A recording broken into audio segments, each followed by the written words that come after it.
All right, welcome everyone. Happy Masterclass Friday. It's actually the last Masterclass of the year for me. So this is going to be fun to just have you guys here for the last day. If I don't get to talk to you before then, happy holidays, happy whatever it is you celebrate. And Merry Christmas, happy holidays, happy Kwanzaa, whatever it is. And have a great holiday break. Hopefully you'll get some time to at least spend with the people in your home that you've already been spending time with, and maybe even virtually.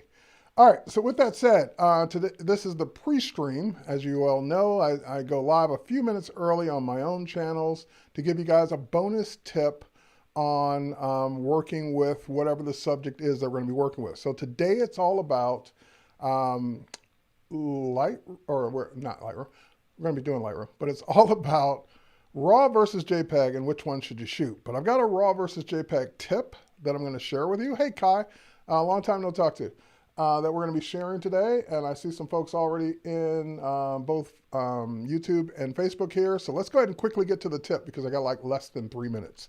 So I'm going to go ahead and switch over to my desktop. And in my desktop, I've got some images that I actually shot that we're going to be taking a look at a little bit later, both RAW and JPEGs next to each other. So here's a RAW, here's a JPEG, here's a RAW, here's a JPEG. And you can start to even see some differences between the two. Like this one, you can see a little bit more of the sky than you can on that one. But when it comes to white balance, you have more choices on your white balance when you shoot with RAW. So for example, I've got as shot, auto, daylight, cloudy, shade, tungsten, fluorescent, so forth and so on. And I've chosen cloudy for this one. But if I go to the very one before it, which is the JPEG, you notice that my white balance doesn't give me all those choices. I only have auto or custom, which means basically there's no, the white balance was already baked into the file from the camera. But if you ever wanted to make a shot look like one of these custom raw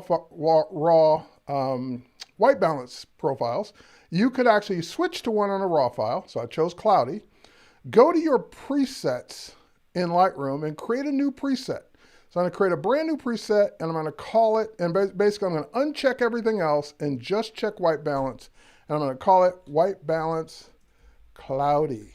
So that way I'm creating it's not going to be exact, but I'm creating a white balance based on those settings. So when I click create, I can now go to a JPEG and I can apply that white balance cloudy preset to it and get, not that one, there we go, and get a very, similar look. Again, is it going to be dead on the money? No, but it's going to be closer than you having to figure out what the white balance should be. And of course, when you go to the white balance on that one, it's not going to give you white balance or cloudy, but it's going to give you a custom one that's around the same temperature as the RAW file.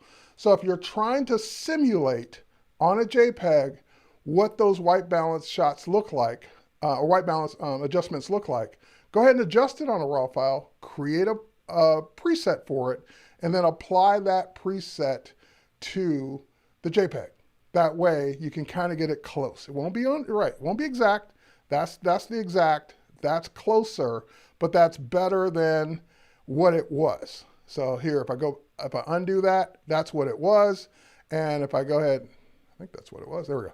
If I now apply it, it gives me, let's go back to the JPEG. There we go. And I apply it, it gives me that look. So just a quick tip to get a similar look to the RAW file. Now we're going to talk about why you would want to use RAW, why you'd want to use JPEG in like 10 seconds. So I'm going to put you back in the lobby. I'll be back in 10 seconds to kick off the masterclass officially on all the channels. Stay tuned. Be right back.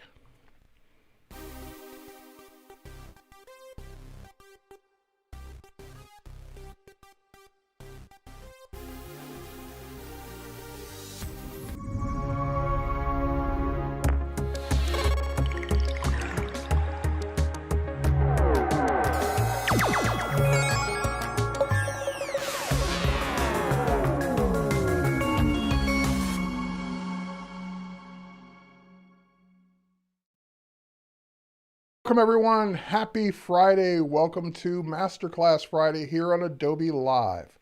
So for those of you who are just joining for the first time, my name is Terry White, Worldwide Photography Evangelist here at Adobe, and it's my pleasure to be taking you through today's Masterclass. It's also kind of a high note and a sad note at the same time because this is the last Masterclass Friday of the year, or like I like to refer to it, of Season 1, 2020. So Season 1, or this year, we kicked off this whole Masterclass series on Fridays with all the evangelists, and today's our last Friday of work before the end of the year. So this is actually the last Masterclass of the year. And again, they'll be throughout the day. So I'm up first, and I think Paul's after me doing Photoshop, and then Jason's going to be doing video and audio, and then Kyle or Howard does Adobe XD and UI UX design, and then Kyle does drawing.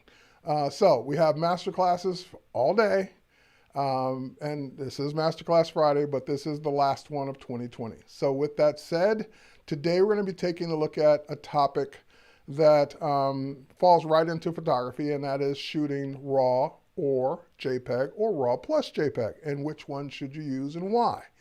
And also we're going to take a look at how to set up RAW, Apple's Pro RAW on an iPhone 12 Pro or 12 Pro Max. Those are the only two devices that shoot in Apple's Pro RAW at this time. So lots of things to cover today. I'm going to get into a lot more. I kind of went live earlier this week, kind of just showing the Pro RAW stuff, but we're going to get a lot more details today because we got more time. We got like 52 minutes left. So we're going to dive deep and get right into it. And again, if you're watching this on another platform, I see a bunch of people over on my YouTube channel. I see a bunch of people on Creative Cloud YouTube. I see people on Facebook. I see all these people here, and that's great. But if you want me to see your comments, because I can't look at all the chat windows and still do the stream at the same time. So if you want to see, if you want me to see your comment or question, head over to b.net/Adobe Live. So if you're fine just, hanging out, you can hang out wherever you're watching this, on Twitter, on Facebook, on YouTube, wherever it is. But unfortunately, I can't look at all those chats at the same time and still present. So I'm gonna pay attention to the main chat where I see people like Victoria, Gerald, Steve, James, Stephen or Steven, Tim, Andres, Richard, and Sean, and Jason. Welcome everyone, and thanks for being here. All right, so with that said, Paul Lee, thanks for the great classes. You're welcome, Paul. I'm glad you're able to get something out of them. So once again, if you want me to see your question, I'm going to be looking at this chat right here, high over there, and high over there, and high right there, but this is the chat I'm going to be looking at. Head over to Adobe Live, which is b.net/Adobe Live. And you can sign in with your Adobe ID if you want to post to the chat. All right, so with that said, let me go ahead and turn that off, and let's go ahead and dive over to my desktop so you can see what I've got set up here and see what we're going to be talking about. All right, so to get ready for this class, I did a couple of things. I went out and took some pictures just pointing up at the sky with my Nikon Z62 Mark II, Roman numeral 2, the newest camera. And I purposely did something. I turned it on to a setting I never ever use, and that's RAW plus JPEG. That means that every time you press the shutter, you're going to get 2 images saved to the card instead of 1. You're going to get a RAW and a JPEG of the exact same image. Now, I can't think of too many reasons why you would want to shoot that way, but I'll give you a couple of my experiences in shooting RAW plus JPEG. The very first time I did it on purpose. I'm shooting an event. I think it was a family reunion or something. I'm shooting an event, and I want to be able to quickly give people JPEGs. So if I just shoot RAW plus JPEGs, then I already have the JPEGs, and I just give them to them.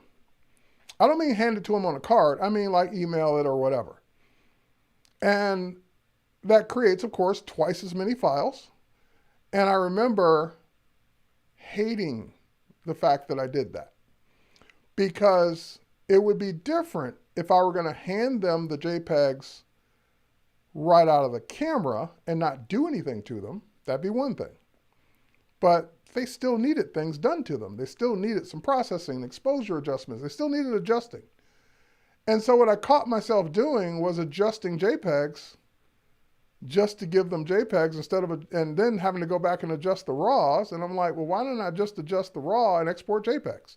So then why did I shoot RAW plus JPEG in the first place? So that was a mistake. Like I never did it for that reason again. Now, the only other time I did it on purpose was when I was, before we really had a good way of bringing images into your mobile devices. Like now we have Lightroom and we have the ability to bring in cards right into an iPhone or iPad.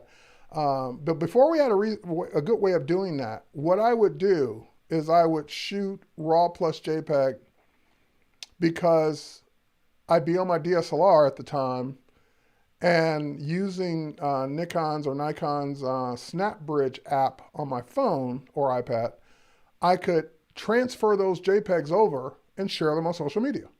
So it was just a quick way to give me, and Dan's saying the same thing. So you can have immediately share for social media on a client shoot. And that was kind of my reason for doing it. And that was okay. The images sometimes still needed adjusting, but that was the quickest way of getting those JPEGs over to my phone because they would just transfer automatically as I was shooting. And that was back before SnapBridge could even transfer RAW files, which now it can. And even now that it can, the RAW files take forever to transfer because they're so big. So that was my only other reason for doing it. So unless you've got a specific workflow that requires you to have both files, I would say pick one. Pick JPEG or pick RAW. But I can't think of too many reasons today in 2020, hopefully and soon in 2021, get this year over with, that you really need to shoot RAW plus JPEG. Unless you just, again, that you have a specific workflow. If you got a specific workflow, I'm not telling you don't do your specific workflow. But if you're new to this and you're thinking, should I turn this feature on, and you don't have a reason to do it, then don't do it. In other words, only do it if you have a reason to do it. Like Stefan's saying, he's got a reason to provide previews before editing, basically to decide what to edit. And we're going to talk about that too. That's another good reason. But like I said, if you're new and you're saying, I don't know why I would need to do that, then don't. Pick one or the other, but don't shoot both. Now, I shot both for a demo purpose for this reason, but I'm going to recommend that you pick one. Now, let's talk about why would you pick one or the other. I shoot RAW probably 99.9% of the time. Like, very rarely am I ever turning my regular camera onto JPEG. Like, I can't think of the last time I did that. But I shoot portraits, and I shoot travel, and I shoot a lot of things that don't require buffering a bunch of images at the same time. And what I mean by that is if you're shooting sports, you're shooting fast-moving cars, you're shooting a lot of things that are happening quickly, where you need to shoot a bunch of images at the same time, then JPEG might be your solution, because since the files are smaller, you can shoot a bunch more than you could if you were buffering those same amount of images in RAW.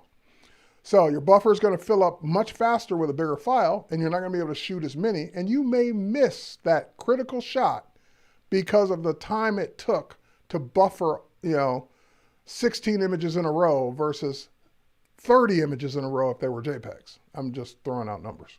So sports shooters probably still shoot JPEG a lot. I'm not saying primarily, but a lot for that reason.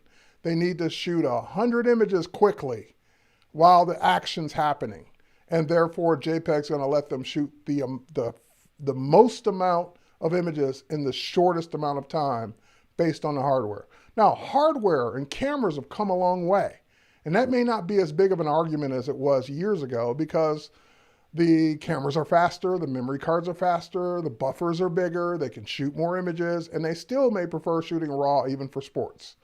But I'm going to just say that that's the reason why. And like Sean's saying, I can shoot 200 RAW frames before the camera buffers. So again, technology has also stepped up too, to where that may not be a big deal anymore. So it just depends on your hardware and your workflow.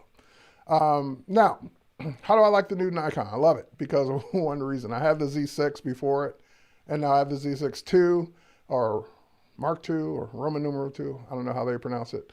The main reason I like it is because, not because it has 2 card slots, that wasn't a big deal for me, but it does have 2 card slots, and one of those card slots is now back to being an SD card, whereas the previous Z6 and Z7 only had 1 card slot, which again, I don't care about that. I didn't need to, but the 1 card slot was XQD, and XQD cards are super expensive. And there you got to find, you have to have a reader for it and all that.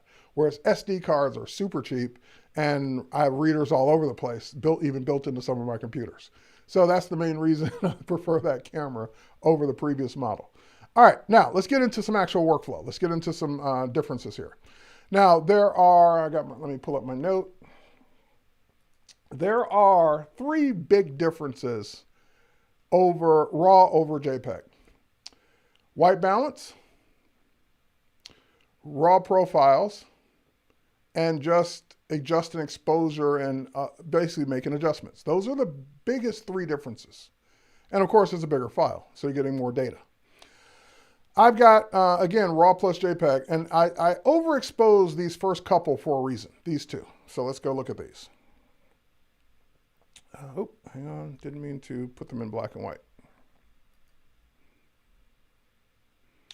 All right, get back to color. Okay, now this is the JPEG on the left and the RAW on the right. And as you can see, they were shot at the exact same time. They have the exact same file name, except the extension is different. So this was literally taking 1 shot, pointing at the same thing to get the RAW and the JPEG, because that's the way my camera was set. Now you see on the left-hand side, the sky looks better. It's bluer. It's blown, they're both blown out, but the sky on the left looks better. The reason the JPEG will always look better is because the minute you press the button, as it's written to the card, the camera has already started making decisions for you and started processing that image for you. So if you're the kind of person that always nails your exposure and you always nail the lighting and everything, and you get it perfect, JPEG may be okay for you, because you're going to get a smaller file. The processing will have happened. You won't get as much control over it, but maybe you don't need as much control. Maybe your shots come out looking great all the time, and JPEG works out. So this is not an anti-JPEG class. This is just explaining the differences. Now on the right-hand side, there's not as much color, and the image is they're both blown out, but it's kind of flatter. And that's on purpose, because the one on the right is coming right off the camera sensor with virtually no processing applied to it. And that's the reason why people shoot in RAW, is because they want that image where the camera didn't make any decisions, so they can go make it look the way they want with whatever they're using to process the RAW files. So with that said, why did I shoot these overexposed? So I can show you an example of what you get. Because all the rest you can see are properly exposed. So why did I shoot these overexposed? Well, if we go to the JPEG and we go into the develop module, and I've got the highlight warning turned on. This is with it turned off. With it turned off, you see the regular image. With it turned on, you see everything in red. That red overlay is everything that's blown out. In other words, it's clipped. The highlights are clipped. That means that everywhere there's red, there's no data right now. There's no pixels, I should say. I shouldn't say no data. There's no pixels. It's completely white. There's no pixels. There's no sky. There's no cloud detail. There's no nothing. Now, if we go to the very next shot, which is the raw image, and we look at that same image, here, I'm going to hit reset to make sure it's not processed, reset. There's very little of that clipping. So right off the bat, shooting in RAW kept more detail. Just right off the bat without me doing anything. I got more sky, more actual clouds, more not just white pixels than I did with the JPEG shot at the exact same time, exact same settings, exact same way. So with that said, what if I now needed to correct it? What if I now needed to say, hey, I can't live with it being blown out like that. Let me fix it. Well, if I go up to the histogram and I now pull back on the whites, which will reduce that, clipping. I'm pulling on the left and I go all the way to the left as far as I can. That's all I can recover on this JPEG. That's it. I can try bringing other things back. I can try bringing the highlights down and try and bring it back. But I don't know what I just did there. There you go. I can try bringing the highlights down and get some of it back. But that's now changing the highlights. That's not just bringing down the clipping. If I were to go to the raw file and pull back that exact same slider, I can get back to almost doing no clipping with that same image in raw. So now I got nice puffy clouds that aren't completely clipped or blown out, except for in these little spots here, versus the JPEG pulling the whites back as far as I can. That's as far as I can pull the whites back, and look at how much more clipping I get with the JPEG. Now again, if you properly expose the image, you wouldn't have this problem. But if you need to fix something, then you're gonna have a better chance of fixing it in RAW than you would with JPEG. If you're a perfect photographer and you always get it right, JPEG's for you. Or RAW, JPEG or RAW. If you're the kind of person that sometimes needs to adjust things that didn't quite work out in camera, you might want to do more RAW images as opposed to JPEGs. Now let me show you another difference between the two. If I go to the RAW shot and I want to fix the white balance, then when I go to white balance, I've got all the choices because they weren't locked in with, hi, just started using RAW. This is right on time. Cool, Felix. If I go to the white balance pop-up, I've got all of these choices. I've got daylight, cloudy, shade, tungsten, fluorescent, flash, and custom. These might sound familiar because they were the same exact settings you had on your camera. You could choose from right on your camera. You could go dial in these exact same ones. So if I choose cloudy, it's going to make it look like that. Not that big of a difference. If I choose daylight, again, not that big of a difference. If I go to auto, it looks flatter. If I go to tungsten, it's probably going to make it look bluer. Yep, but it's screwing up the other things that shouldn't be blue. If I go to fluorescent, again, it's screwing up the things that shouldn't be blue because these are not the right ones. If I go to flash, and that one's okay, but it should probably be either on daylight or cloudy. And since we see clouds, we're going to stick with cloudy. All right, so I go to cloudy, and now the building looks the way it's supposed to look, and the clouds look the way they're supposed to look. Now, if I go to the JPEG, let's go back to the JPEG with all that clipping, and I say, okay, well, I pull the clipping back as far as I could with the whites, and now I want to adjust the white balance. I don't have those choices. This is all I get because the white balance has been baked into the shot based on whatever the camera was set on. So you don't get to change it. You can go change it, with a custom. You can go drag the slider all day long and make it more blue or more warm, more cold or more warm. But you don't get a preset for it because that's the nature of JPEGs. It was baked in, so you don't get a choice. Now, the next thing is, what if I want to use a profile? So again, we go back to the RAW and we go back to the profiles. Notice I've got what Adobe gives you in Lightroom and Photoshop and Camera Raw and all this. We have Camera Raw profiles. So we have landscape, portrait, standard, and vivid. Now, that doesn't mean you don't have other profiles. We call them creative profiles like monochrome, and here we go to some of the creative ones. Those are the raw ones. We've got artistic, and we've got black and white profiles, and we've got vintage profiles. We've got all these different profiles to choose from. That's not what I'm talking about. I'm talking about just this first grouping, which are the raw profiles. So landscape, Adobe Color, landscape, portrait, standard, and vivid are for raw images. If I go to the JPEG, and I go to the, here, let's go to the JPEG, and let's go to that same profile. I don't even have the pop-up. Well, I do have the pop-up, but I don't have those same choices. All I have is color or monochrome, meaning black and white or color. I don't have landscape, vivid, portrait, so forth and so on, because those are raw profiles. Now, what are raw profiles for? Like, why do you even need these? Why do you care? Because they're designed to give you a starting point on a raw image. If you have a JPEG, you've already got a starting point. It was picked by your camera, so you don't have a choice. So, for example, if I were to choose Adobe Landscape, that gives me that. If I were to choose Adobe Vivid, it gives me that, and I kind of like Landscape better as my starting point. Now, it still doesn't mean I can't do all the other things, but here's the biggest difference between a profile or a preset or just using the sliders.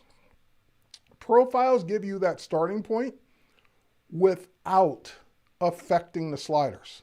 It didn't affect my whites. It didn't affect any other slider. It gave me exactly what it gave me without changing the white balance or changing anything else I did. So that's why we like profiles, is because they don't fix anything else. Or they don't change anything else. I shouldn't say fix. They don't change anything else. So that's another reason for profiles. So you still have artistic profiles to choose from in either case, but if you want that starting point on a raw file, you've got the starting point of the raw profiles. Next up, sharpening. If we go to the JPEG and we go to sharpening under detail, you'll notice that the slider is at 0, which all the sliders should be at 0, right? They should start at 0 because it hasn't done anything yet. There's only one slider in Lightroom or Camera Raw when you bring in an image that changes, and that's sharpening. If you bring in a JPEG, it doesn't change. But if I go look at my raw file, it has sharpening applied to it already. Why is that? Why does JPEG not apply any sharpening when you bring it in and raw files do? Because, once again, your JPEG was already sharpened in the camera. So there was already sharpening applied to it, and I'm going to turn off this. Maybe I shouldn't, just to keep showing you the difference. But there's no additional sharpening applied to it in Lightroom because it already got sharpened in the camera. Now, whether it sharpened it enough, you can always apply more. If it over sharpened it, there's not a whole lot you can do to it because your camera made that decision. And usually it's just going to make a good decision, but it made it for you. The reason we sharpen raw files when we come in, and this is the only slider, the only thing that gets applied to your raw file automatically, is because the camera didn't sharpen it. And if we didn't sharpen it for you, you'd probably never shoot raw again because all your images will look soft. So there you go. I prefer to slide my own sliders, and you can for everything else. And you can slide your own for this one too. You can go back to 0 if you want. But this one says, I'm going to give you a head start. I'm going to put you on some sharpening because it's a raw image, and it needs it. Just the raw process alone makes your image not as sharp as it would be from the camera sensor, because it's just the translation from the sensor to raw. It's not going to be quite as sharp. So it's not a night and day amount of sharpening. It's just it applies some right off the bat. All right, next up. Now, I've been doing all of this in Lightroom Classic and working with that histogram. But if I head over to Lightroom and I go start working on an image, we can go work on those same images. By default, that histogram is not there. And for a long time, people might think, oh, this version of Lightroom doesn't have a histogram. It's there, but you have to turn it on. So if I go to if I'm in editing and I go to the little 3-dot menu here, right here, and then I click, I can show histogram. And now I've got the same histogram, but I don't get the same ability. I can turn on my highlight warning, but I can't drag in the histogram. I would have to go down to light, and I would have to go down to highlights and fix it there, or not highlights, whites. There we go. That one's already been adjusted, so I'd have to go to whites and adjust it there. So if we go, so these were already adjusted because it got synced over from Classic. But anyway, that's how you bring up the histogram to at least turn the warning on or off by clicking that little highlight triangle. And if there was a shadow clipping, you could turn that warning on or off as well. So Lightroom does have a histogram, but you don't get the sliders in it to drag based on where you point in the histogram like you do in Classic. So in Classic, we've got blacks, shadows, exposure, highlights, and whites all in the histogram. So if I just want to bring the exposure down, I can bring the exposure down just like that right in the histogram. So it's a nice, fun way to edit without having to know what slider to go affect or to do multiple things at the same time, just based on bringing that down. All right, don't shoot, you see the whites. All right, so next up, we showed the histogram, talked about the sharpening. Next up, we're going to talk about the camera raw, or I shouldn't say that, the manufacturer's raw format versus digital negative. Okay, so you notice my file extension for this file is .nef file, and that's synonymous with Nikon. Nikon always names the raw file .nef. Canon names their CR2, I think, last time I checked. Sony, I believe, names theirs ARW, if I'm not mistaken. So every camera manufacturer has their own file extension. It doesn't really matter as long as the software supports that particular camera's raw files. There is no concern with that when it's a JPEG.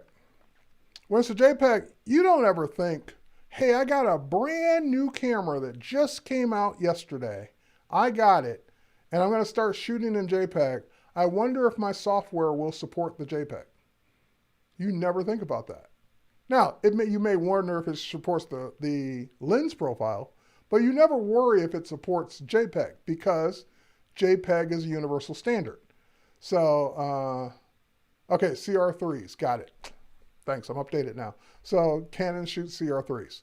Anyway, so you never worry about it because JPEG is a universal standard. You never worry, is JPEG going to go out of business? Because there's no such thing. There's no such company called JPEG. It's a file format, and everybody supports it.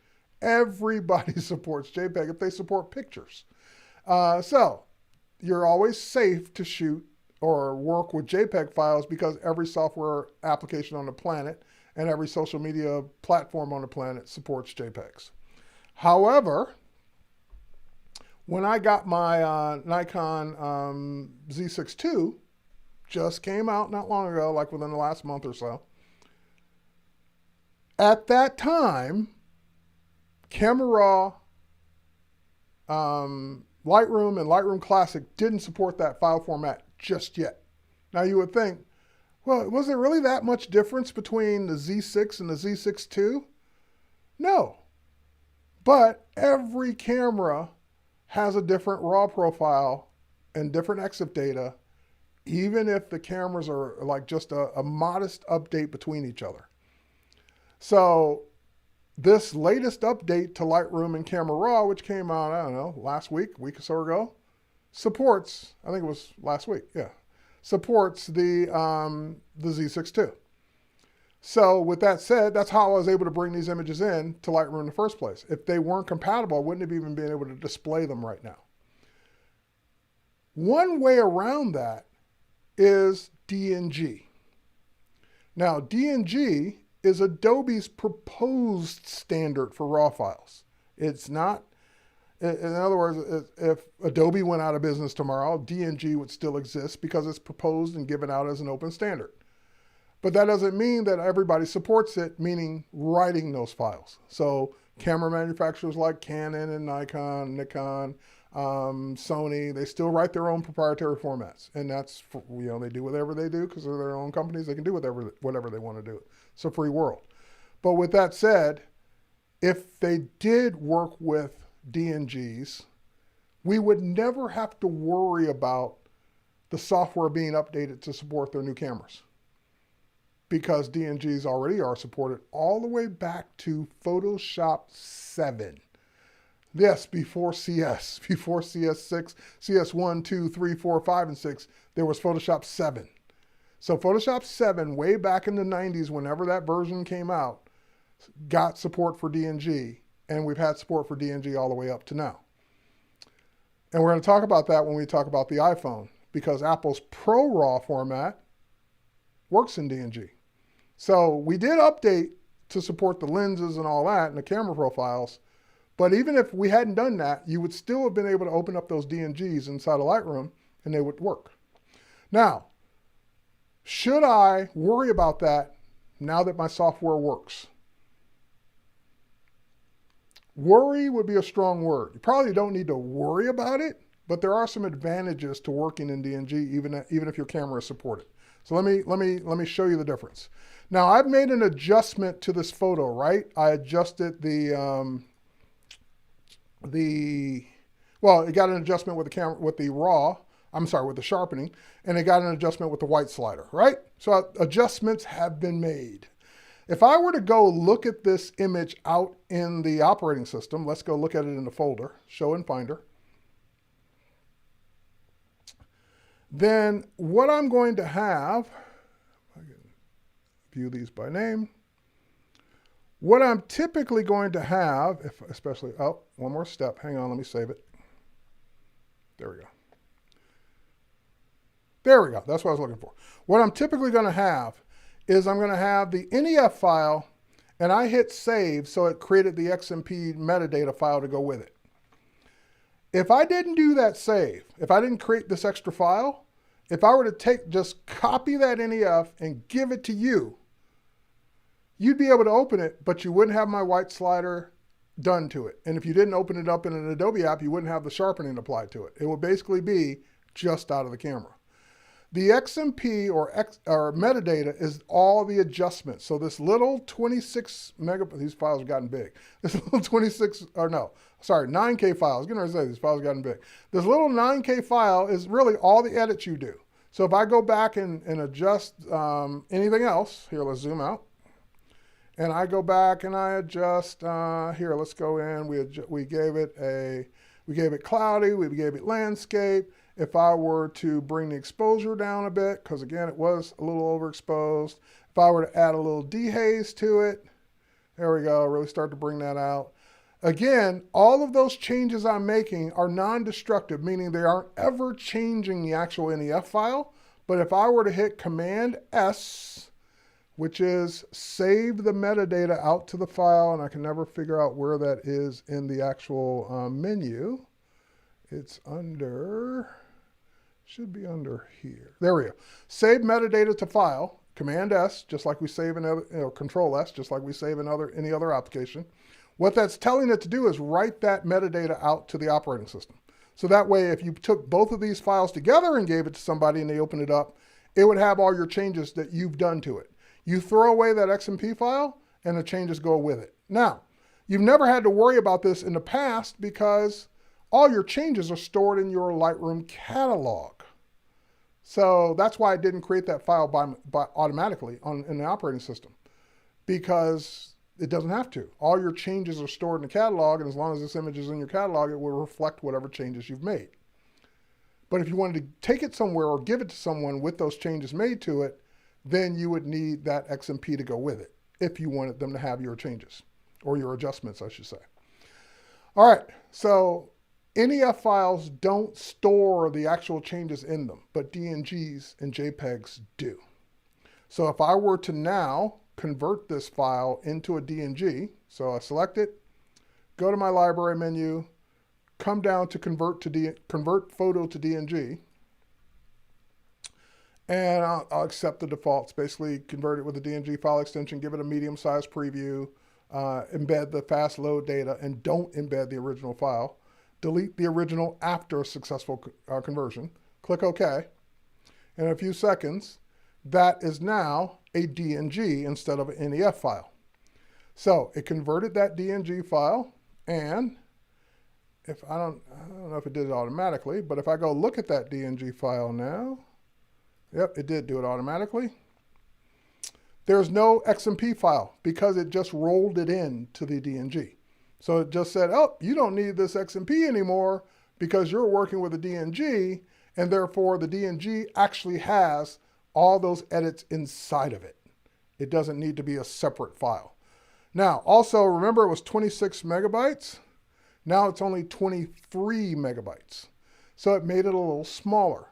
So those are the main two reasons I convert to DNGs, is because if you're shooting thousands of files a year and you're saving an average of 3 or 4 or 5 megabytes per file, it saves disk space. And you can make the argument disk space is cheap, but why use up more of it if you don't have to? So now, is there a downside to converting to DNG? I've been converting to DNG since 2007, which is when I really started shooting seriously. So how many years ago was that? 13 years ago? And I've never once regretted converting to a DNG. The only time I would even say that DNG could be a disadvantage is if you're not using, or I shouldn't say not, if you're using the camera manufacturer's RAW conversion software. So if you're using software by Canon, or you're using software by Nikon, or if you're using software by Sony, they sometimes put special things in their RAW file that only their software sees. And therefore, if you converted it to a DNG, it wouldn't be there anymore. That data wouldn't be there. So if you're not using the camera manufacturer's conversion software, then there's no reason that I can think of not to convert to DNG, other than it takes an extra step. Yeah. So don't live in regrets. And no XMP sounds wonderful. Yeah, I've been living the no XMP life for years. Now, unfortunately, sadly, if you're working in Lightroom, not Lightroom Classic, so if you're working in this, oh, the file's gone. If you're working in this version of Lightroom, there is no conversion to DNG. It brings it in whatever you shot. So it will work with DNGs, don't get me wrong, but it won't convert them. So it sees that I converted this to a DNG and it brought it in, and it'll work with it all day long, but I have no way to convert this to a DNG inside of the other Lightroom. That is, that's a feature that has not made its way over to this version yet. But in Lightroom Classic, you can convert them upon import. So if you put in your memory card and you go to the import dialog box, one of the check boxes on the right-hand side is convert to DNG. So I usually do it then. That way, the metadata being written into the areas I didn't like DNG. Okay, Oliver, and that's certainly your choice. Yeah, you can convert to DNG upon import. So therefore, you don't have to think about it after the fact. Now, in this case, I did not do that conversion, so I wanted to show you the NEFs.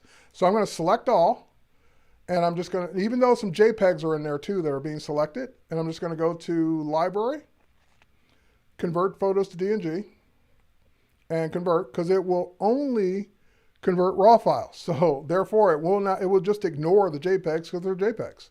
So only convert RAW files to DNGs and be done with it. So it will, and that's a background process. So I don't have to wait for it. I can keep working and keep showing you stuff while that happens in the background, while it converts these files. And you can start to see them change right at the top here. That one's done. Let's see how far it's made it. Those are all done. It's pretty quick. All right, so that one just got done. And so we're down here now. We're still waiting.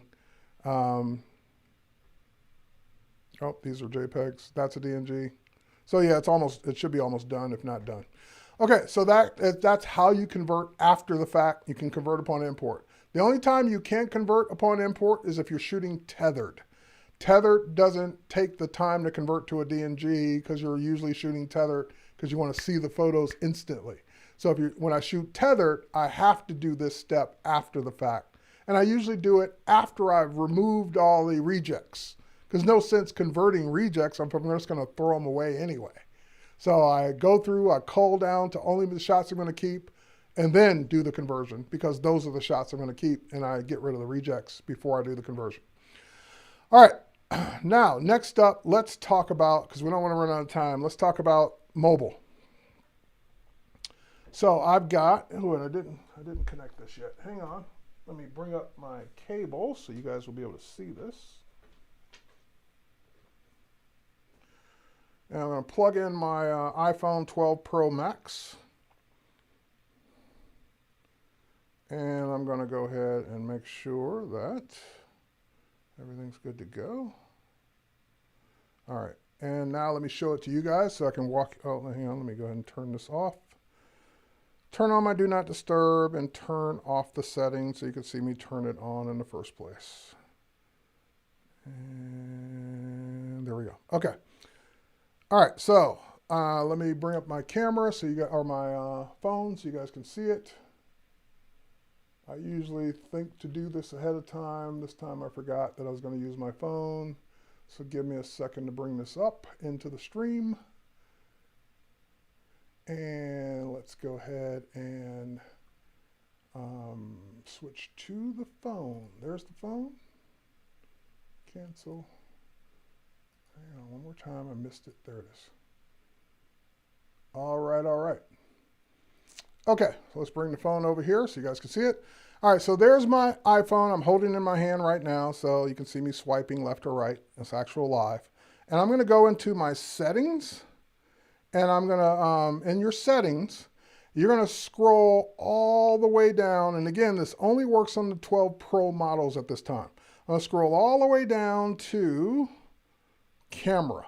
So camera's kind of like in the middle of the screen right there. So when I go to camera, this is where you tell your iPhone what settings to use when you shoot photos or videos.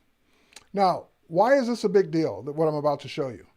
With the 12 Pro and 12 Pro Max, Apple started making their own RAW, so an Apple Pro RAW. And the reason that this is a big deal is because we've been shooting RAW on an iPhone for years, basically since the iPhone 7 Plus, I think, was the first one that we could shoot RAW in, if you used the Lightroom camera. So you'd have to put Lightroom on your phone, you'd have to purposely go to the Lightroom camera, switch it to RAW, and then you could shoot RAW on an iPhone 7 Plus on up. But if you needed to capture something right on the spot and you didn't have time to do all that, then chances are you're going to either be capturing a JPEG or their high efficiency, which is a HEIF file. So most compatible means JPEG. High efficiency is theoretically a smaller file. And now, for the first time, in the built-in camera, I can turn on the ability to use ProRAW.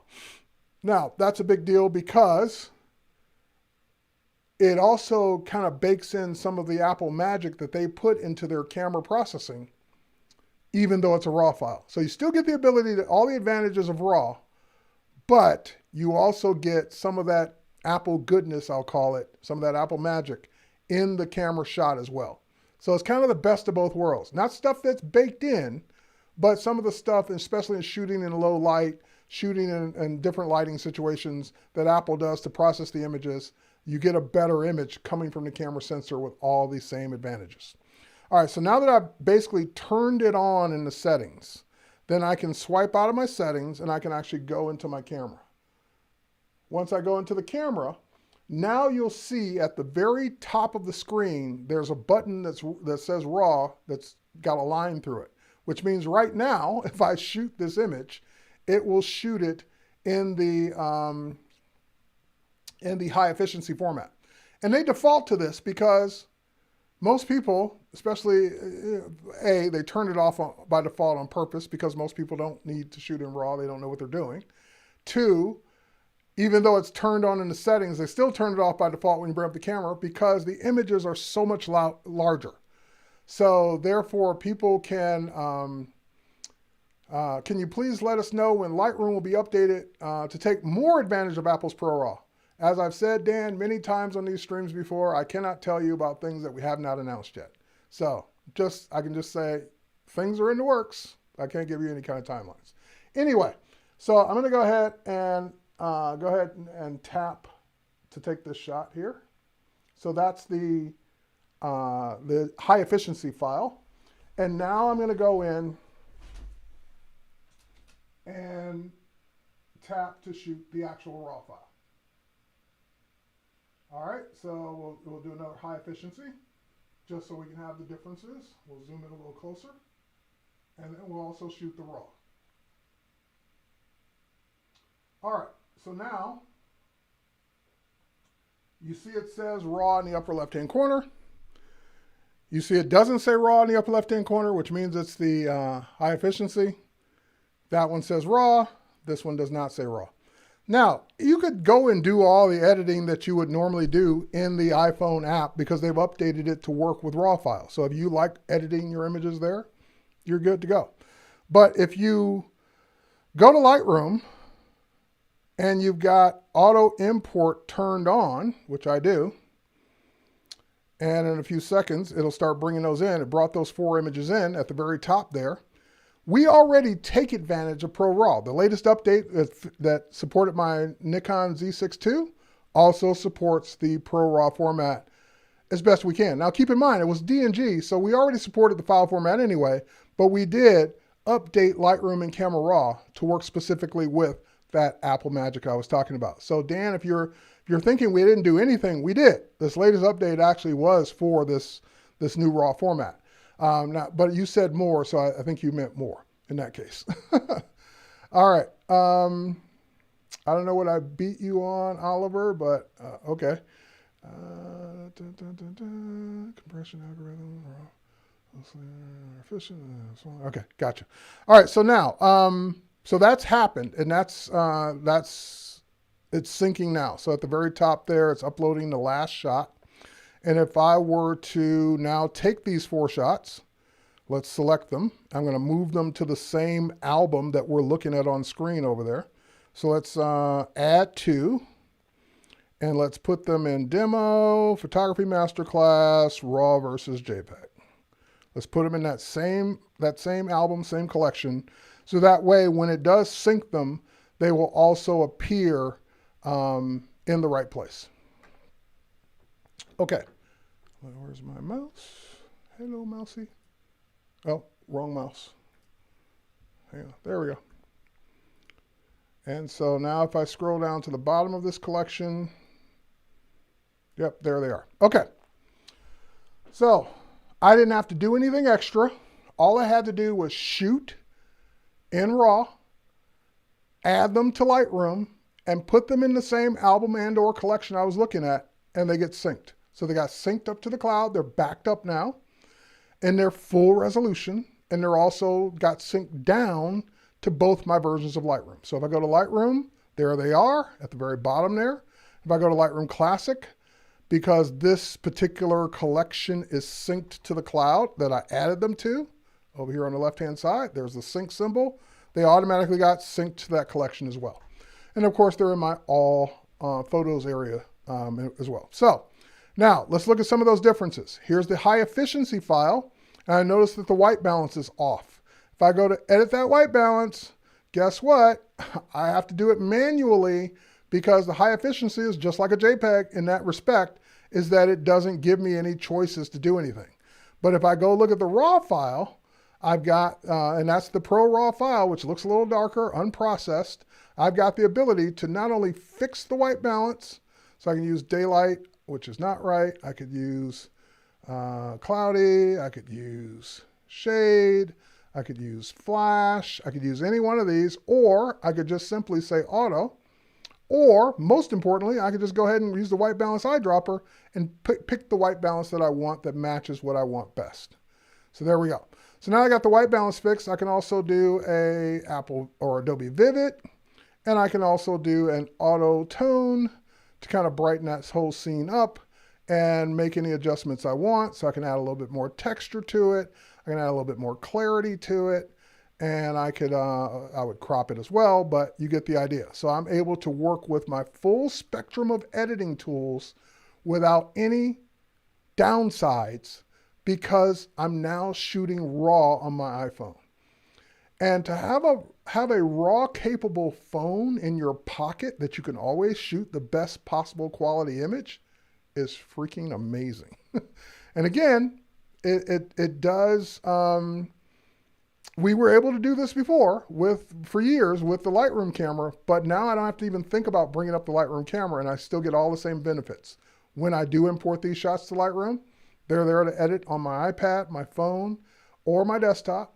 They're synced, they're backed up, and I get all the same benefits and settings as well. Speaking of settings, if I go to lens corrections, and I enable lens profile corrections, you can see it made that change as well. It's making a slight change to the bowing of the image because in that Lightroom update, we also added the support for those models. So for the 12 Pro Max, which is what I use, the back camera, and it's using that lens profile to fix any distortion.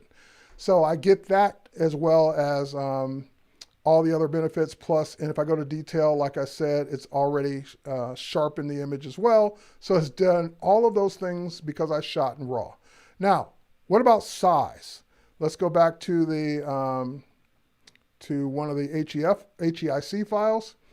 And if I go to basic and I look at, or I'm sorry, go to library and I look at the size. If we scroll down a bit and I go look at the size of this file. There we go. 1.55 megabytes for the HEIC, high efficiency. If I go look at the RAW, oops, sorry, I didn't mean to click the, there, go back, there we go. Didn't mean to click the map. I clicked the map icon. But if I go look at the RAW file, one of these is the RAW, there we go. 24.65 megabytes. Big difference. 20 something megabytes bigger for the RAW file. So this is why it turns off RAW by default. This is why you have to purposely go turn it on and shoot with it, because they don't want to screw up all your space or take up all your space for people that are just randomly taking photos and they didn't even know that that they could shoot in RAW, and they don't even know what RAW is. They don't know the benefits. They don't care. So HEIC by default, you can switch it to more efficient, which is JPEG. You can shoot in RAW if you want, and you notice that that RAW file is in fact a DNG. So it's not Apple's RAW format extension, it's DNG, so it's compatible, therefore, right off the bat with all DNG conversions, all DNG converters, things that work with DNG.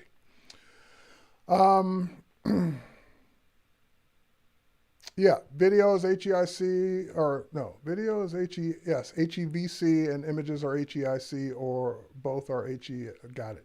So I was mistaken on the acronyms. So the high efficiency format, I will refer to it from now on, is, again, they're better than a JPEG, but still smaller, way smaller than a RAW file. All right, so now, if I were to keep working on this image for the last 2 minutes here that I have, I would probably go in and just do a little, cropping there. There we go. And I would probably unlock it and just get like something like that. And all right, so now we've got that done to it. And I did it to both of them, which is fine, but let's go back out. Let's make it to this one. I would still bring up my exposure just a bit more on that shot. Now, if I wanted to edit this is another big one. If I wanted to do more editing inside of Photoshop, maybe I want to get rid of this kind of backdrop thing here. Then notice I'm in my collection, RAW versus JPEG, and now if I were to right click on this and say edit in Photoshop, or Command E, Control E, because that is a DNG file, it will already automatically make a copy. So I don't have to worry about duplicating the layer or doing anything first. It will automatically make a copy of that file so that I don't have to do anything else. So now, for example, if I were to just select that area that I don't want, and I were to simply hit delete and use content aware fill and just fill that area in, get that nice and filled in that way. Same thing over here. And delete and content aware fill. Fill that in. And maybe I want to use my healing brush, and we'll heal that little line there out of the shot. There we go, kind of just touching up the background a little bit. All right, so now that I've done those things, if I were done, I'd hit save. working again with the full resolution, close it, head back to Lightroom or Lightroom Classic, and it will put that PSD that it just made with the background fixed, it will group it with the original DNG file. So I still have my original. I now have my newly edited file to work with. So that's how to work back and forth between your DNGs or high efficiency files in Photoshop, because Photoshop's, if it's a raw file, it's already going to make a copy anyway. All right, so with that said, I hope you got something out of today's masterclass. What are the disadvantages with DNG? Kurt, I told you the only thing is if you're working with the camera manufacturer software and they add things to their raw files that DNG doesn't support. That's about the only advantage I can think of. All right, so with that said, cheers everybody. Happy holidays. Thanks for watching. Merry Christmas, Happy Kwanzaa, Happy Holidays, Happy New Year. I'll be back after the first of the year with my new masterclass, I think on January 8th. Cheers everybody. Thanks for watching. We'll catch you on the next one. Bye everybody.